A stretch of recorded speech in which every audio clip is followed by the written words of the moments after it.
শহরের কোলাহল, অফিসের ব্যস্ততা আর দিন শেষের নিঃসঙ্গতা, মাঝে মাঝেই মনে হয় একটু নিঃশ্বাস নেওয়া দরকার প্রকৃতির গভীরে। ঠিক তখনই পাহাড় ডেকে ওঠে আর আমরা রওনা হই এক অন্যরকম ঠিকানার খোঁজে। নাম তার শ্রীখোলা। নদীর তীরে বা খাড়িতে অনেক তো হয়েছে ইলিশ খাওয়া, কিন্তু পাহাড়ের কোলে ইলিশ উৎসব করলে কেমন হয়? সফর সঙ্গী জয় হিমালয় করেছিল সেই ব্যবস্থা। শিয়ালদা থেকে ট্রেন ছাড়ে সময় মতো। পরের দিন সকালে পৌঁছই শিলিগুড়ি জংশনে। জয় হিমালয়ের ব্যবস্থাপনায় বাসে করে রওনা দিই পাহাড়ের দিকে। শুকনার জঙ্গল পেরিয়ে বাস চলেছে। আমি জানলায় তাকিয়ে, হয়তো হঠাৎ যদি দেখা মেলে এক বুনো হাতির। আমরা শুকনা যে রাস্তার উপরে আছি, জঙ্গল দুই পাশে আছে, আর এখানে আমরা ব্রেকফাস্টটা সেরে নেব, তারপর আবার এগিয়ে যাব।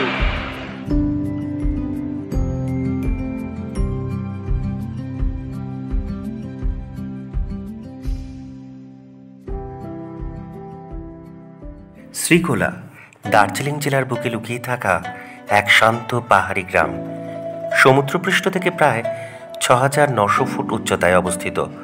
পর্যটকদের ভিড় নেই, নেই বাজারের হট্টগোল, শুধু প্রকৃতি, নীরবতা আর অকৃত্রিম সৌন্দর্য। এই সব কিছু উপলব্ধি করতে করতে হাজির হলাম গোপালধারা টি স্টেটে। সময়টা ছিল ১৮৮১ সাল। গোপাল নামে এক ব্যক্তির মালিকানাধীন সবুজ ধান খেতে চা বাগানটি গড়ে ওঠে। স্থানীয় নেপালি ভাষায় ধারা হলো একটি ছোট নদী। গোপালের ধান ক্ষেতগুলি অনেক ছোট নদী দ্বারা মিশেছিল, একত্রিত হয়ে নামটি হয় গোপালধারা। তো ব্যাপারটা হচ্ছে, আগে এখানে ঢুকতে দিত, ভেতরে যাওয়ার জন্য অ্যালাউ করে না। জানি না কোনো সমস্যার জন্য হয়তো অ্যালাউ করে না।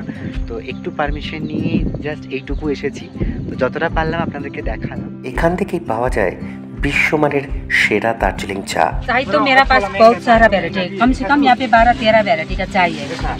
पर लेना चाहते तो ना, जैसे कि ना ग्रीन टी है, मसाला टी है, लेमन ग्रास टी है, नेचुरल चाय पत्ती का चाय है, जैसे ये स्प्रिंग मुंड्रा पला है, रोज मसाला, वैनिला चॉकलेट टी और flavour milk tea, chamomile tea है, ब्लू टी है, बहुत सारा टी का वैरायटी, बहुत सारा वैरायटी का। পথ শুধু গন্তব্যে পৌঁছানোর মাধ্যম নয়, পথ হলো গল্পের জন্মস্থান। প্রতিটা মোড়ে, প্রতিটা থেমে যাওয়া মুহূর্তে জীবন আমাদের উপহার দেয় নতুন মুখ, নতুন সঙ্গী। কত অজানা সফর সঙ্গীও হয়ে ওঠে চেনা, পথই দেয় চিনিয়ে।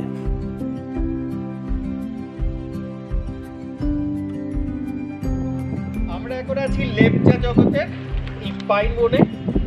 সাবধান থাকতে হবে, গাছে হাত দিলে চোখ লাগতে পারে।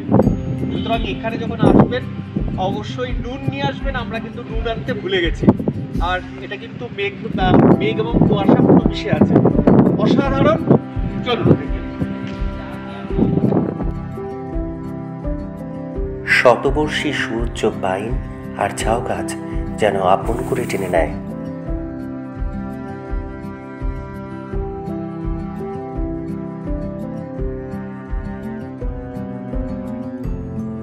শুভ দুপুর। তো আমরা এখন আছি প্রায় ৭,০০০ ফুট উচ্চতায়, আর এটার জায়গাটার নাম হচ্ছে ধোত্রে। এখানে আমরা লাঞ্চ করব, তারপরে আবার বেরোবো শ্রীখোলার উদ্দেশ্যে। বেশ কনকনে ঠান্ডা, আমি কাঁপছি। যেখানে জুলাই মাসে আমরা কালকে যখন ট্রেনে উঠেছিলাম মারাত্মক গরম ছিল, ফ্যান রাখতে হবে। আর এখন ওয়েদার দেখুন, অসাধারণ।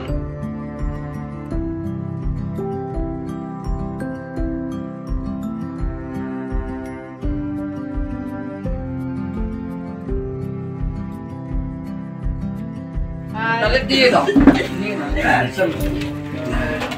ডাল দেবো আপনাকে, খাবো আলুর বাঁশকরুল, বাঁশকরুল আছে, এটা ফার্স্ট টাইম খাবো। আন্ডা কারি আছে, ডাল আছে, এদিকে আছে পাঁপড়, চিপস, ডাল, আর এদিকে ডাল। তো জমে গেছে আজকের লাঞ্চ, ঠান্ডা ঠান্ডা ওয়েদারে সুন্দর পাহাড়ি ডিশ।